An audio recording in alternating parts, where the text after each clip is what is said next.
There is someone in your life, or there was someone who never fully chose you, and you already know exactly who I mean. Maybe they left you on read for 3 days and then replied like nothing happened. Maybe they were warm with you 1 week and completely cold the next. Maybe they never said anything cruel. They never had to. The silence did enough damage on its own. And even now, maybe years later, you still find yourself thinking about them. At random moments, while you are driving, while you are trying to sleep, out of nowhere, they are just there, inside your head, rent-free.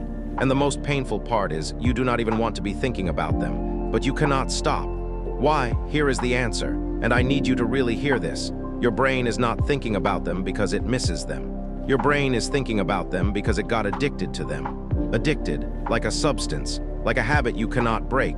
Not because you are weak, not because you have no self-control, but because that person, without you even realizing it, triggered a psychological loop inside your brain.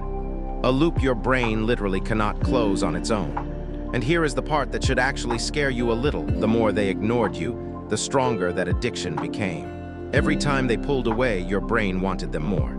Every time they came back, even for just a moment, it felt like the best feeling in the world. That was not love. That was withdrawal and relief, over and over again. And while all of this was happening, the people who genuinely cared about you, the ones who always showed up, your brain was quietly pushing them away. Not because they were wrong for you, but because your brain did not find them exciting enough. Your own mind was working against you, choosing the person who hurt you, ignoring the person who helped you, and you had absolutely no idea it was happening. This is not a personality flaw. This is not bad taste in people. This is a specific, documented, scientifically understood mechanism, and it is running inside almost every human being on this planet right now. In this video, I am going to show you exactly how this works, why it started, what it has already cost you, and most importantly, how to shut it down. Because once you see this clearly, it cannot control you the same way ever again. But I want to warn you about something before we go further.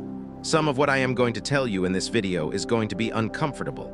Not because I want to make you feel bad, but because some of this stuff you have simply never heard said out loud before, and hearing it for the first time hits differently. There is a part coming around the middle of this video where I say something about the people who were always good to you, about what you may have done to them without ever realizing it. That part is the most important part. Please do not skip it, okay? Let us start from the very beginning. Let me tell you how your brain actually works and why it was never built to protect your heart. Your brain is not designed to make you happy. I know that sounds harsh, but it is true. Your brain is designed to keep you alive and to solve problems. That is literally its entire job. And here is something really important about that. Your brain absolutely hates unfinished things. It hates open questions. It hates situations without an ending. It hates when a story just stops in the middle with no resolution. You know that feeling when a TV show ends on a cliffhanger? And even though it is already midnight and you have work tomorrow, you have to watch the next episode. That is not the show being clever. That is your brain refusing to leave something unresolved. Back in 1927, a psychologist named Bluma Zeigarnik was sitting in a cafe in Vienna, and she noticed something strange about the waiters. They could remember every single order from every table that was still open, every detail, every change. But the moment a table paid and left, they forgot everything instantly. The order was completely gone from their memory. She went home and spent years testing this, and what she found changed psychology forever. Your brain holds onto unfinished things almost twice as powerfully as finished ones.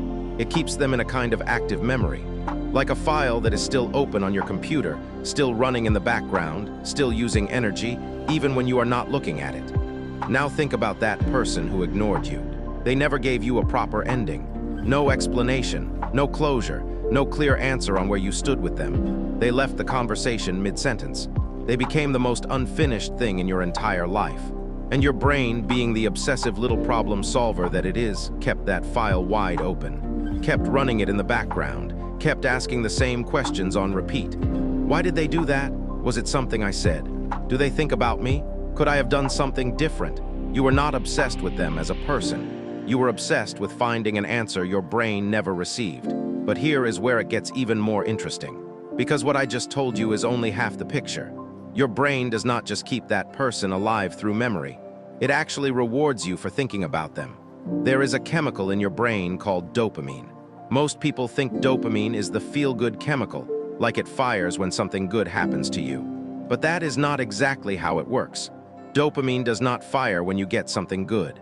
It fires when you think you might get something good. It fires on the possibility, on the hope, on the maybe. This is exactly why gambling is so hard to walk away from. A slot machine does not pay out every time. Most of the time it takes your money and gives you absolutely nothing. But every now and then, it pays.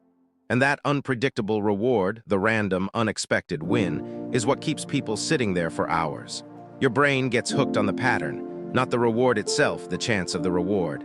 Now think about the person who ignored you. Were they completely cold all the time? Probably not. They probably gave you moments. A warm conversation one day, a long reply after a week of nothing, a look that felt like something, a moment where you thought, okay, maybe they do care, and then back to silence. That is not just hot and cold behavior. That is, whether they knew it or not, the exact pattern that creates the strongest psychological addiction a human being can experience. Psychologists call it intermittent reinforcement. You are not addicted to that person. You are addicted to the next moment they might finally choose you. And every time you thought about them, even when thinking about them hurt, your brain gave you a small dopamine hit. Because even the pain kept the loop alive. Even the hurt meant the story was not over yet.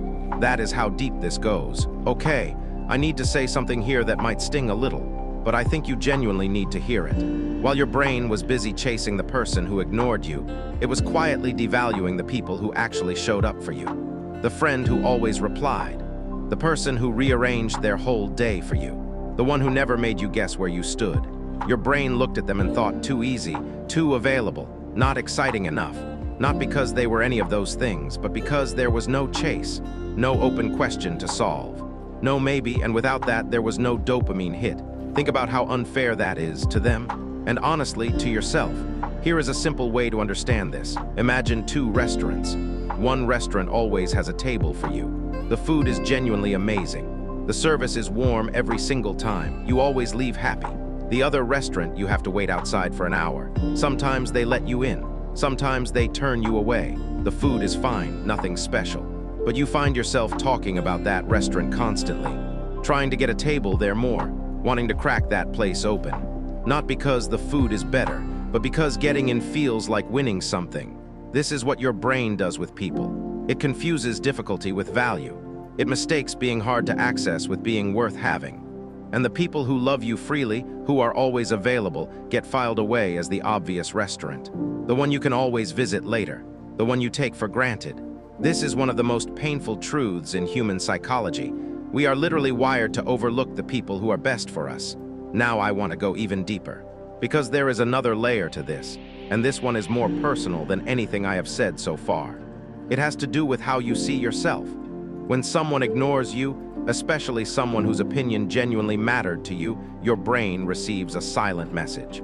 That message is, you are not enough for this person to bother with. Now most people think, okay, that hurts, I will move on eventually. But your brain does not just accept that message quietly. Your brain goes to war with it. Because deep down, beneath all the self-doubt, you believe you are worthy of attention, of love, of being seen. That belief is inside you.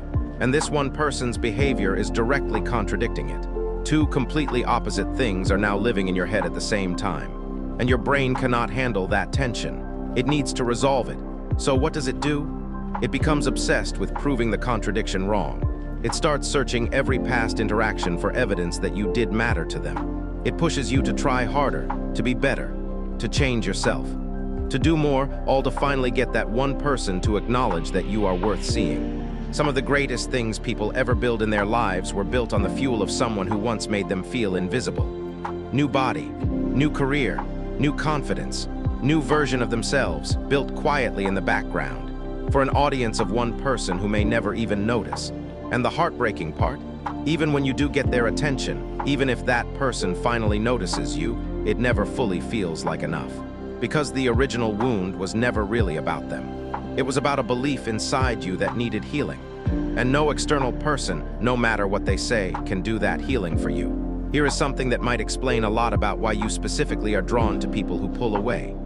This pattern, for most people, starts in childhood. If you grew up with a parent or a caregiver who was not always emotionally available, who was warm sometimes and distant other times, who you could never quite predict, your nervous system learned something very early on. It learned that love feels like uncertainty. It learned that the way you feel close to someone is by working hard to earn their attention, by trying, by chasing, by waiting and hoping the warm version would come back. And then you grew up, and you started meeting people, and some of them were warm and consistent and available. And your nervous system looked at them and said, "This does not feel right. This is too easy, too safe. Something must be wrong here." And then you met someone unpredictable, someone who pulled away, someone who made you work for it. And your nervous system said, This is familiar. This feels like something real, not because it was good for you, but because it matched the only template for love your nervous system had ever known. This is not your fault. You were a child. You did not choose that template. You simply learned what you were shown. But understanding this, really sitting with it, is the moment the pattern starts to lose its hold on you. Because once you can see where something came from, you stop mistaking it for truth.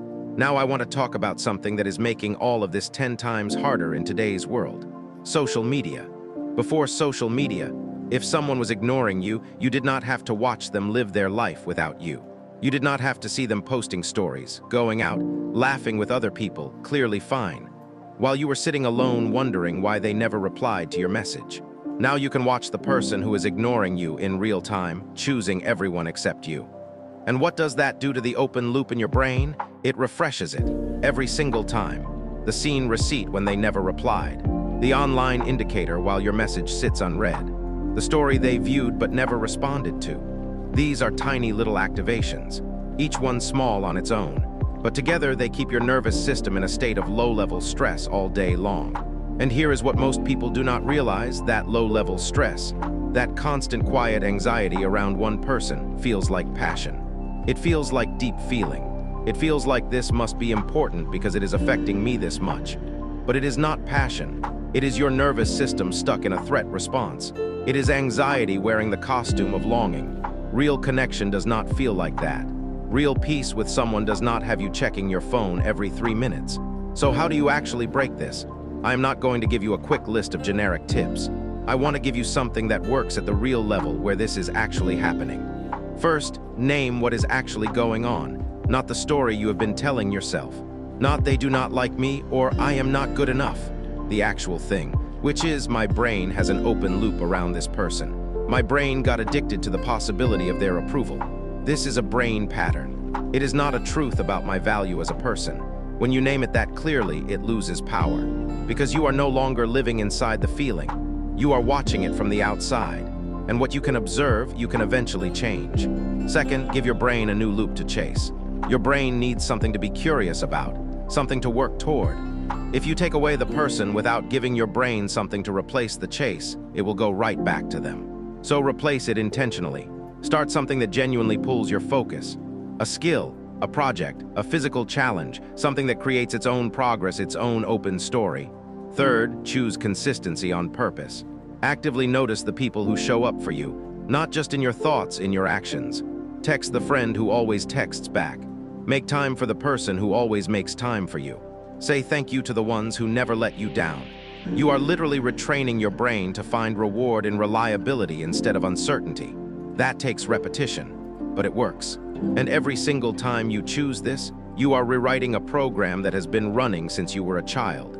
That is not a small thing. That is everything. I want to be honest with you for just one more second. Some of you are going to watch this whole video. You are going to understand everything I said. You are going to feel every single word. And tomorrow morning, you are still going to wake up and the first thing you check is whether that person posted a story. And that is okay. Understanding something in your mind and changing it in your body are two completely different processes. The body takes longer. The nervous system takes longer. Old patterns take longer. So please do not use this video as a weapon against yourself when you slip. Use it as a torch. Something that helps you see the room more clearly. Not something to hit yourself with when you bump into the old furniture. The fact that you just sat and watched a 20-minute video trying to understand yourself more honestly, that already says something important about you. Most people never ask why. They just keep chasing and hurting and chasing and hurting and never look up long enough to wonder what is driving it. You looked up. That is the beginning of everything changing. You deserve a connection that feels like peace.